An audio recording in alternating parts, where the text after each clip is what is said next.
You and I met at the National Speakers Association meeting in San Diego, and I told you, I don't know if you remember this. After your session, I came up to you and I said, "This is the session I was hoping I would find." Because I remember you said, "How many of you are making six figures off of speaking?" No hands went up. Yeah. How many of you are making six figures off your book? No hands went up. And he goes, do you know what business you're in? And that's when I knew I needed to talk to you, and my business was just starting. And the reason I went to that meeting was to find someone like you that would, that was based in reality, that was pragmatic, that understood thought leadership. And, again, as I said before the show, I'm so grateful because you got me on the right track right from the get-go of what I need to do to create this business. And the business has exceeded every expectation I could have ever had. I appreciate that. Hey, Peter, I am super fan of yours. So continue doing what you do. You make the life better for all of us who are in thought leadership. And I'm telling you, if you're out there today, and I wasn't paid, this is not a paid promotion, people. If you're out there today looking for how to take what you know and turn it into a marketable product in the thought leadership space, there's nobody else like you. So please continue to follow Peter. Thank you. Wow. I appreciate that. Thanks so much. Appreciate it.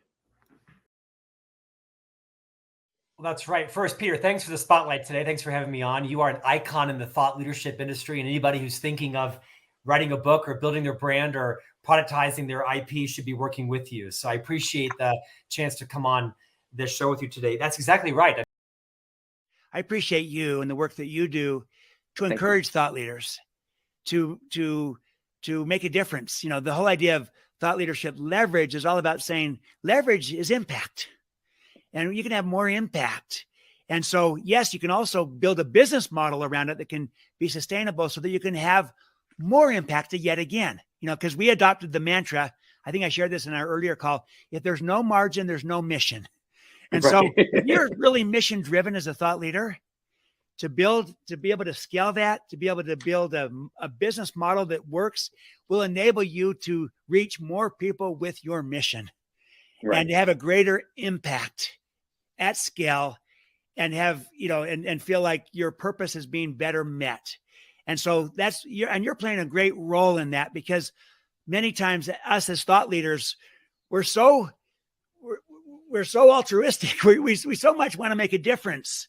Right. That we often don't focus enough on the business model and the business of thought leadership, and which is also important so that we can have the mission and the purpose of thought leadership.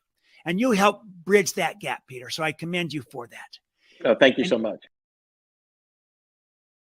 Thanks, man. I'm a big fan of TLL, brother. Thought leadership level. I'm not kidding, man. I really, for you to be able to take an idea and a theory and a movement and a book and a business that's launching, it's a startup. Yeah, no, it's a total startup. And to be able to take that and provide products and tools and assessments and diagnostics around it that can companies that can identify gaps in their own experience and their own culture, but take it to mass market where we could take this movement and really make it big. To be able to have a strategy around that is like, it's priceless for someone like me, because I recognize that my influence as a leader now in the business community grows exponentially. Because now it's just not this guy that was a pastor that had this heart of, this bleeding heart for people that wanted to do good. I think you go from being it validates what we're a rock star pastor to a rock star TCC to now a rock star. Your platform's the business world. Yeah. Right? Like that's exponentially bigger than even TCC, as big as that was compared to what the church was for you. Yeah. And, it's really exciting. It's amazing to be part of it. You feel it in the air as you rock on the bus. And, but you've been like a big key in that. Well, so thank you. I appreciate it. Can I give you a plug? Sure. So anybody who out says there, no to that, right? You can give me two.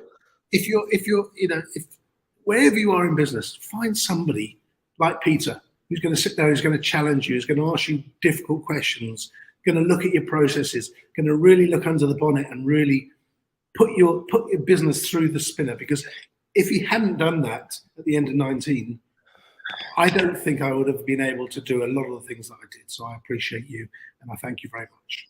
Thank you. And I would say, I want to just credit Peter, you and your firm, because your models around what it takes to have a good platform and supporting tools and all that, we use that to help us think through the process. So all of your thought leadership in that area was really helpful and value added for us. So thank you publicly for that. Seriously, that was a big deal. Oh, thank you.